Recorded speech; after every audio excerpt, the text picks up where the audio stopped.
দক্ষিণ এশিয়ার অন্যতম গুরুত্বপূর্ণ একটি দেশ বাংলাদেশ। এই দেশের যেমন রয়েছে সমৃদ্ধশালী ইতিহাস, তেমনি রয়েছে অপরূপ সৌন্দর্য। নানান কারণে এই দেশটি পৃথিবীতে সম্মানসূচক অবস্থান লাভ করেছে। আজকে আমরা বাংলাদেশ সম্পর্কে এমন 10টি তথ্য আপনাদেরকে জানাবো যে এই বৈশিষ্ট্যগুলো পৃথিবীর অন্য কোনো দেশেই খুঁজেই পাওয়া সম্ভব নয়, এবং বৈশিষ্ট্যগুলো বাংলাদেশকে করে তুলেছে অনন্য একটি দেশ।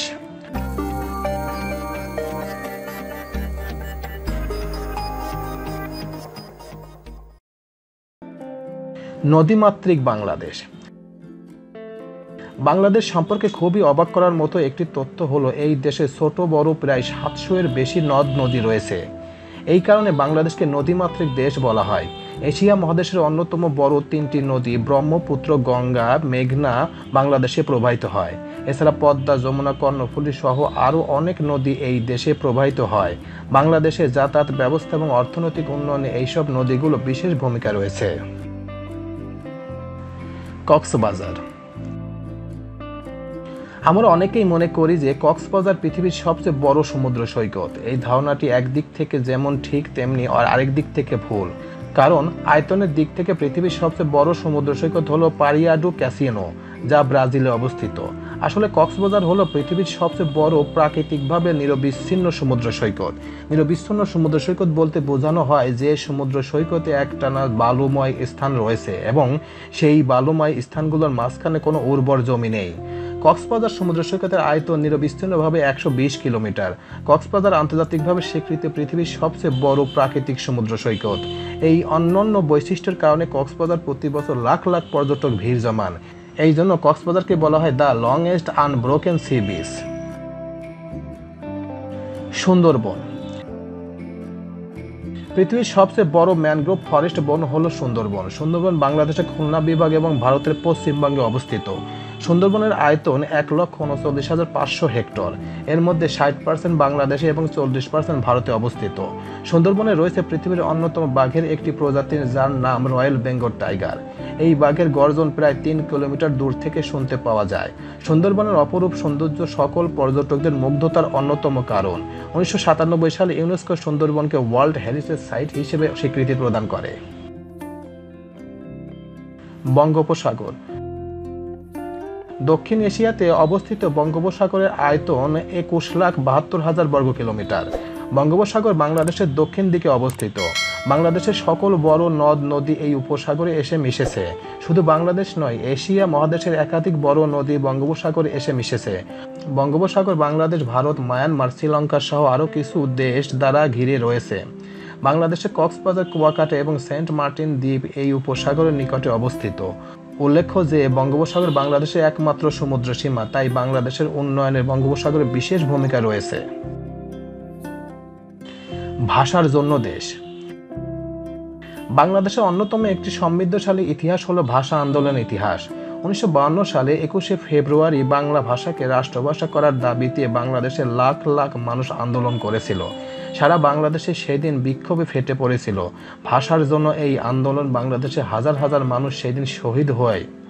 পৃথিবীর ইতিহাসে ভাষার জন্য ত্যাগ স্বীকার করা এই বিরল উদাহরণ কেবল বাংলাদেশেই তৈরি করেছে। পরবর্তীতে 1999 সালের 17 নভেম্বর বাংলাদেশিদের মাতৃভাষার প্রতি ত্যাগ স্বীকারের স্বীকৃতি স্বরূপ জাতিসংঘের অন্যতম গুরুত্বপূর্ণ প্রতিষ্ঠান ইউনেস্কো 21শে ফেব্রুয়ারিকে আন্তর্জাতিক মাতৃভাষা দিবস হিসেবে স্বীকৃতি দেয়। এই বাংলা ভাষা থেকে অনুপ্রাণিত হয়ে বাংলাদেশ নামটি এসেছে। বাংলাদেশের অর্থ হলো কান্ট্রি অব দ্য বেঙ্গল বা বাংলার দেশ। পৃথিবীর অন্য কোনো দেশের নামকরণের ক্ষেত্রে জাতীয় ভাষার প্রভাব দেখতে পাওয়া যায় না, তাই নামকরণের দিক থেকেও বাংলাদেশের পৃথিবীর অন্যান্য এক দেশ। বর্তমানে বাংলা ভাষা বাংলাদেশ ছাড়াও আফ্রিকা সিয়েরা লিওনে দেশের অন্যতম একটি রাষ্ট্রভাষা হিসেবে স্বীকৃতি পেয়েছে। পহেলা বৈশাখ।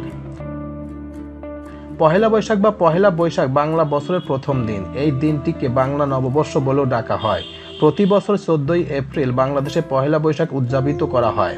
মুঘল সম্রাট আকবর সর্বপ্রথম বাংলা সনের প্রবর্তন করেছিল। পহেলা বৈশাখের দিন সারা বাংলাদেশে মেলার আয়োজন করা হয়। প্রতি বছর এই দিন ঢাকা বিশ্ববিদ্যালয়ের চারুকলা ইনস্টিটিউট উদ্যোগে পহেলা বৈশাখের সকল মঙ্গল শোভাযাত্রা বের করা হয়। বাংলাদেশ ছাড়া ভারতের পশ্চিমবঙ্গে পহেলা বৈশাখ উদযাপন করা হয়। পহেলা বৈশাখ সকল বাঙালিদের জন্যই এক অনন্য উৎসব। ঢাকা। ঢাকা হলো বাংলাদেশের রাজধানী, কিন্তু আপনি কি জানেন রাজধানী ছাড়াও আরও বিভিন্ন কারণে ঢাকা শহরকে বিভিন্ন নামে ডাকা হয়? আপনি জানলে অবাক হবেন যে ঢাকা শহর প্রতিদিনে 6 লাখের বেশি রিক্সা চলাচল করে। এই জন্য ঢাকা শহরকে দ্য সিটি অফ রিক্সা বা রিক্সার শহর নামে ডাকা হয়। এছাড়া ঢাকা শহরকে আরও একটি গুরুত্বপূর্ণ নাম হলো দ্য সিটি অফ মস্কো, অর্থাৎ মসজিদের শহর। ষড় ঋতুর দেশ বাংলাদেশ। পৃথিবীর অধিকাংশ দেশেই মূলত 2 ধরনের ঋতু দেখতে পাওয়া যায়, আবার অনেক দেশে 4টি ঋতু রয়েছে, কিন্তু বাংলাদেশে রয়েছে মোট 6টি ঋতু। এগুলো হলো গ্রীষ্মকাল, বর্ষাকাল, শরৎকাল, হেমন্তকাল, শীতকাল এবং বসন্তকাল। বাংলাদেশ ছাড়াও ভারতে এই 6টি ঋতু রয়েছে, কিন্তু ভারতের সকল অঞ্চলে এই 6টি ঋতু বুঝতে পাওয়া যায় না। বাংলাদেশে পৃথিবীর একমাত্র দেশ যে দেশে সকল অঞ্চলে এই 6টি ঋতু দেখতে পাওয়া যায়। বাংলাদেশের পতাকা। বাংলাদেশের জাতীয় পতাকাটি দেখতে কিছুটা এইরকম, যে একটি সবুজ আয়তক্ষেত্রের মধ্যে একটি লাল রঙের বৃত্ত বিদ্যমান। কিন্তু এই পতাকার মানে কি? সহজ ভাষায় বললে পতাকার বিদ্যমান সবুজ রং বাংলাদেশের সবুজ প্রকৃতি এবং এদেশের তারুণ্যের প্রতীক। আর পতাকায় বৃত্তের লাল রং বাংলাদেশের স্বাধীনতা যুদ্ধে শহীদ হওয়া যোদ্ধাদের রক্তের প্রতীক। একই সাথে এই লাল রঙে বাংলাদেশে উদীয়মান সূর্যকে নির্দেশ করে। এই অর্থপূর্ণ পতাকা বাংলাদেশের জন্য একটি গৌরবের বিষয়। জাতীয় সংসদ ভবন। বাংলাদেশে একটি অন্যতম গুরুত্বপূর্ণ স্থাপনা হলো এদেশের জাতীয় সংসদ ভবন। এই ভবনটি ডিজাইন করেছিলেন বিখ্যাত আমেরিকান স্থপতি লুই আইক্যাল। 1961 সালে এই ভবনটির কাজ শুরু হয়েছিল এবং 1982 সালে এই ভবনের নির্মাণ কাজ শেষ হয়েছিল। বাংলাদেশের সংসদ ভবনটি এর ভিন্ন ধারার ডিজাইনারের জন্য বিখ্যাত। এছাড়া এই ভবনের অপরূপ সৌন্দর্যের কারণে এই ভবনটি পৃথিবীর অন্যতম সুন্দর সংসদ ভবন হিসেবে পরিচিত। এই ছিল দক্ষিণ এশিয়ার বাংলাদেশের 10টি বিশেষত্ব, যা বাংলাদেশকে করে তুলেছে পৃথিবীর এক অনন্য দেশ। এছাড়া বাংলাদেশে রয়েছে ইউনেস্কো দ্বারা স্বীকৃত 3টি ওয়ার্ল্ড হেরিটেজ সাইট। যদি আপনারা এই 3টি ওয়ার্ল্ড হেরিটেজ সাইট সম্পর্কে বিস্তারিত জানতে চান, তাহলে আমাদের কমেন্ট করে জানান। প্রিয় ভিউয়ার্স, আমার এই তথ্য এবং ভিডিওটি যদি আপনাদের কাছে একটুখানি ভালো লেগে থাকে, তাহলে অবশ্যই লাইক, কমেন্ট, শেয়ার করবেন এই ভিডিওটি। আর যারা এখন আমার এই চ্যানেলটি সাবস্ক্রাইব করেন নাই, তারা দ্রুত আমার এই চ্যানেলটি সাবস্ক্রাইব করে ফেলবেন। তো আজকে এই পর্যন্তই। সবাইকে ধন্যবাদ জানিয়ে এখানেই শেষ করছি। আল্লাহ হাফেজ।